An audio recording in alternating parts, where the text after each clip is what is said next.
Welcome to the Business 7 show. My name is Juan Echache, and following the tabling of the midterm budget review last month by Finance Minister Erika Shafuda, we zoom into a recent post-budget discussion that was held by FirstRand Banking. Life is unpredictable, and one needs to be protected against any eventuality. Get Santam legal access from as little as $50 Namibian a month for when you find yourself in need of legal representation due to civil cases, criminal prosecution, and family matters such as divorce, child maintenance, and custody. It also covers labor disputes, disciplinary hearings, and unfair dismissal or retrenchment. With Santam Legal Access, you'll receive free legal advice on almost every legal aspect, whether the specific matter is covered by your policy or not. For true peace of mind and legal protection when you need it most, call us on 061 292 8000. Santam. This is freedom.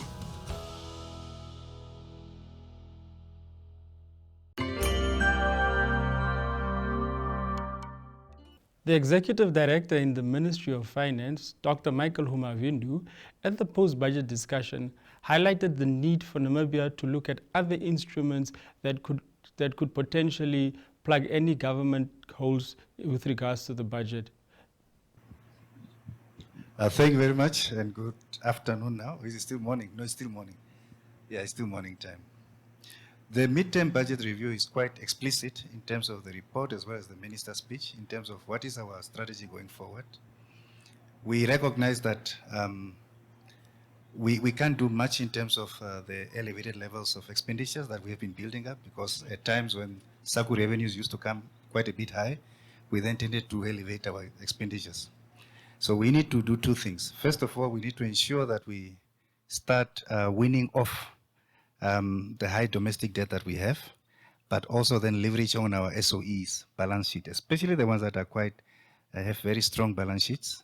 That's where we then said, but then we need to diversify the instruments that we are currently using. One of them is obviously to look in terms of our guarantees. If you look at our exposure of our guarantees, it's around 3.2% at the moment to GDP, but we are allowed in terms of international benchmark to go up to 10%.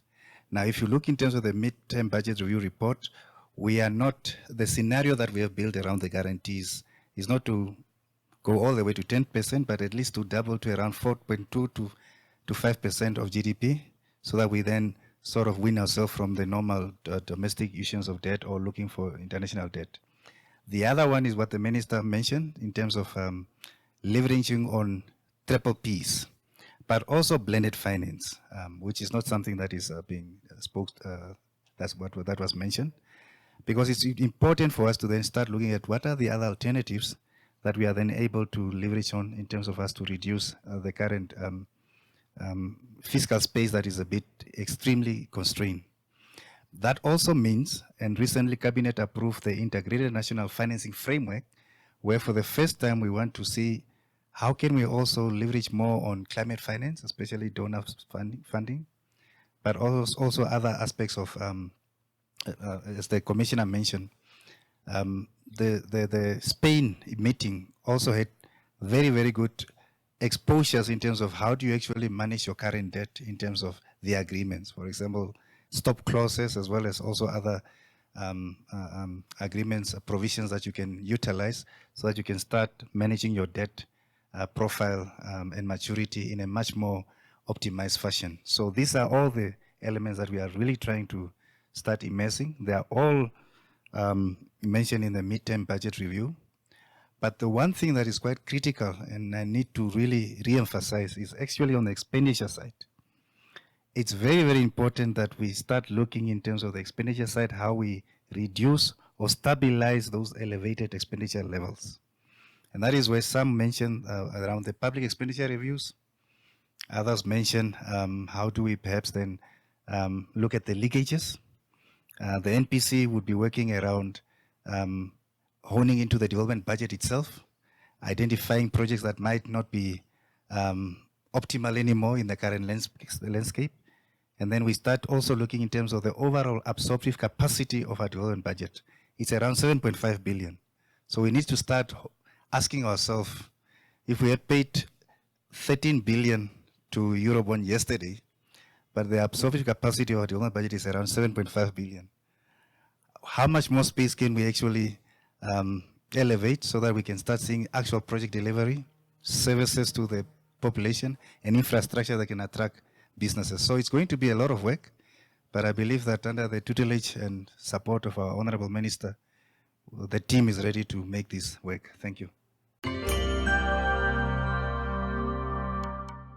Finance Minister Erika Shafuda expressed her concern at high debt servicing and said that there was a need for Namibia to reassess how it approaches and manages its money resources. Thank you so much. Business confidence. Wow. Okay. As I have indicated, that the government creates conducive environment, right? And for businesses to operate and help government or support government in attaining national socioeconomic development goals. So we are making sure that our reforms are transparent as they have been. We will continue to engage the private sector because of the role that it plays in the economy. So, and again, to make sure that especially if we have raised funds from the business, we have to pay that money back. That is very, very important because that shows credibility and being responsible to honor your financial obligations. Again, we need to make sure that we listen to the concerns of the business people because like we have said here, we cannot talk about revenue if our business people are not with us. And how can they be with us? By looking at the policies, the laws, the regulations, the processes, the systems that we have. And if there are flaws there, we need to improve on them. And that is how I think, and I still feel, that will encourage the businesses to do business in Namibia, as long as the environment is conducive. And that's what we are intending and continue to put in place. Thank you.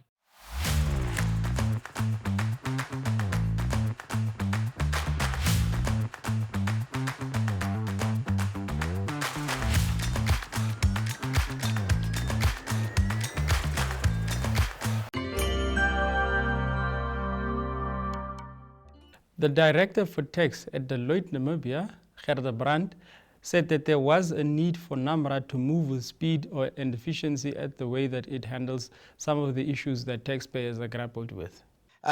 Just from a private sector perspective, we hear that there are efficiency gains that were experienced by NAMRA, but also there were also once-off structural issues that came through in the revenue numbers. From a private perspective, are you starting to see greater predictability within the tax environment? Good morning, everybody. Yes, I do. I think Sam stole a few of my words there. But I think I always said that NAMRA is going to take some time to, get up to speed and get all of us on board as well, to be honest. And, things had started to move in the right direction. And I was telling him earlier, and some of the colleagues, they say I don't come to them often enough. But I was saying, it's in the last couple of months, that confidence that we're starting to get into NAMRA is starting to fade. And I think it's a matter of, we think things are moving too slowly. You go with something to NAMRA, you want the answer, and things are just too slow. And I think if you can get that right, then on top of what you were saying now about your ideas around what you think was going to happen on the revenue side, I think that confidence is so important for taxpayers. Not because I'm thinking they're not doing the right thing at the moment. It's just, you need to be confident in your tax collector. And, I've said many, many times that Namibians want to pay tax. The ones that don't want to pay tax are few. But we also want to know that that tax goes to the right place. Like ministers say, we look at the crucial and the priorities. So you want to know that it goes to the right place. And if you have a problem or you have something that needs to be addressed by NAMRA, we want it to be done quickly. And again, I'm not trying to. It's just feedback, like my NAMRA colleague said there. Feedback is important, so you can know where you need to work on things. And I think one other thing, if we come to revenue, that I think I was trying to look at the numbers, I couldn't figure it out. But I know some of my clients have been paying a lot of withholding tax in the previous tax year. So in the current tax year, it goes down a little bit because of the exploration industry. They pay a lot of withholding tax, and as the industry goes up and down, those revenues also go up and down. So I think it's not just that those once-off points that Sam was talking about, it's also these other ones, little ones, that adds up to the pot that looks like your revenue has gone down, your revenue collection has gone down. So, and again, positive, we need to stay positive. We need to support NAMRA. I mean, this is why we're all on the same table. You're sitting on this side, we're sitting on the other side, but we're still at the same table. And we want this economy to grow. And for all of that, everything needs to work together with NAMRA. It can't be all on their side. The Commissioner of NAMRA, Sam Shivute, acknowledged that the tax agency has some teething problems, but said that much work is being done to ensure that it becomes an efficient tax collecting body. We know that the economy is not growing at the rate that we would wish to. We know that you can only collect from the cake that you have. But the good news is that, and there are some people who are worried, but we are not as worried as other people who are worried, because people are saying that, oh, we are seeing revenue declining. But what people are not seeing or not saying is significant events that happen in 2024. During the course of last year, there were significant events that happened, and people are not looking at those data. I'll give you one example. If one look at our pay-as-you-earn year-on-year, by September, you will see that there is a reduction of about 22%. But in fact, that is not really an issue, because last year, there was a significant event that we call a once-off extraordinary event, whereby a number of those who state-owned enterprise that had pay-as-you-earn debt, it was paid off, 1.3 paid off, which was not even expected. So that was significant in its own way. And also the law that was passed to provide for the refund of oil company in the exploration space as well, it was only passed towards the end of last year. And this year is when then those companies started getting their refunds. And that's why you would see that even within the VAT space, you will see that by the mid-year, we have refunded more VAT than we have ever done before, which must be applauded, because for the economy, that is good. We are pushing money back in the economy. It still speaks to our efficiency. But the good news is that, and this is what my boss will also maybe love to hear, now that we see that decline of about 10% compared to last year, we didn't just sit, because since the establishment of NAMRA, and with our vision of aspiring to be a world-class revenue agency, serving with passion to positively impact the livelihood of every Namibian. For the past 4 years, we have consistently exceeded our target. And every time our bosses, our political principals say, this is your target, we never negotiated it, we never discussed it, we just said, bring it on. And the men and women in navy, blue, white, and a touch of orange have always delivered. What have we done after... What have we done after we saw the number going the way they are going? We then, as a collective, as an institution, we decided, we already had a compliance and enforcement strategy that had been working very well for Namibia over the past 4 years. But we say it cannot be business as usual. Because if one also look at our president's new leadership philosophy, PME, the first word is pragmatic. And that's why we then came together and we then came up with initiative, and out of those initiatives, we're seeing where we will able even to get an additional 8 billion. And we've already started working, and we're seeing the number. And just to give you a point as well, corporate income tax, which normally have not been performing better than VAT and pay-as-you-earn, by September, year to year, it have even done better than last year. And that, but now this action. They are starting now until end of March. Yesterday when we were in a meeting last night, one of our executive called it's 5 months of injury time. But there are many initiatives that we have developed that give us comfort that come end of the year, we will still do what we have been used to do on delivering. Thank you.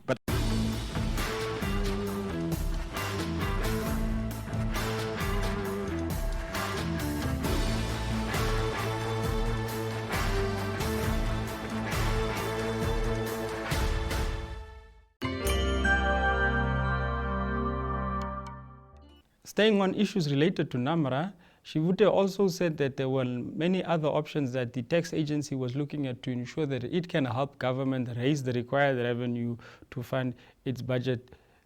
And it was just confirmed that tax administration have to be strengthened, because if you strengthen tax administration, then the revenue collection will be sorted out by itself.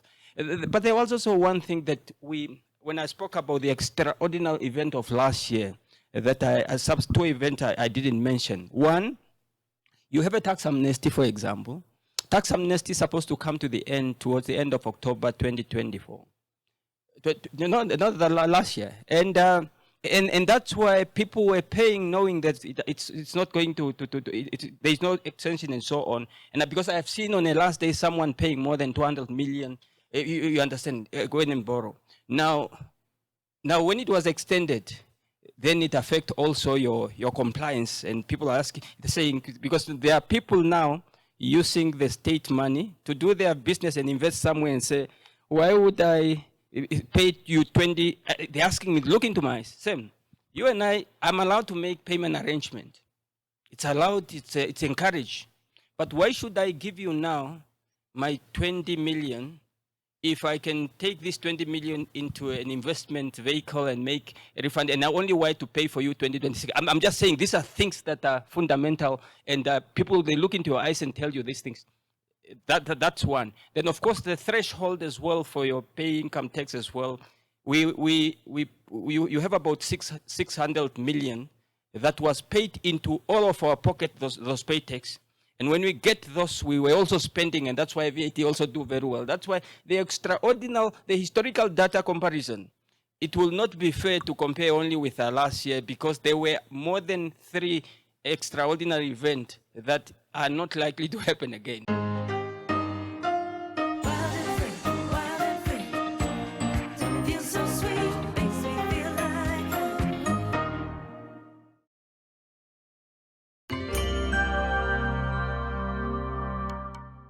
First Rand CEO Conrad Dempsey acknowledged that there is a lot more that the banking sector can do to try and bring investment into Namibia, saying that all other elements are being taken care of. Minister, I think when we talk about the role of banks, so if we go back to the basic principle, it's a licensed service. So anything that's a licensed service, the government could have chosen to do it themselves. But the government said, through our friends there on the Hill, we are going to give you a license to operate a bank. Okay, now that license comes with a responsibility. You're going to take deposits in from the nation, and you're going to deploy that in a manner that develops and furthers the national economic agenda of economic growth. So it's actually a license condition. It's not something that we've got the option to think about whether we want to do it or not. So then we have to say, okay, so how do we go about that? Now, I suppose the first bit is around the way we deploy this balance sheet, and way beyond just the social impact. You can make a bit of social contribution a year, but that's a couple of $1 million. When you start to deploy a $40-50 billion balance sheet, you have to say, how do I further the national growth agenda through that? And where's my economist teacher, Oscar? I saw him earlier. He's there at the back hiding. So he always reminds us, when you talk about economic growth, the GDP formula is quite simple. There's public consumption, which is the individuals. Now we've seen people are under pressure. People are really struggling and indebtedness is high. So that pillar is under a lot of pressure. And banks can lend more in there, but is that the right thing to add more debt into an already struggling consumer? Then the second one is government consumption, but we just spoke about fiscal consolidation. So a government is not going to come over the hill with lots of spending. So there, that pillar is quiet. At the end of the formula, there's net exports, which I think we're doing a lot of good things to try and get up. And the only variable that's left is investment. And that's where our banking group, along with others, are doing a lot of work to enhance Namibia's global competitive posture to attract capital, financial capital and human capital, and to build our own financial and human capital as well. Because investment is really the only variable that's left to get meaningful economic growth going now. And I think that's why you'll see bankers jumping on planes to New York and tell the world about Namibia, and why there's dinners every night with so many of these industry people when we've got investors coming in to really tell the Namibian story.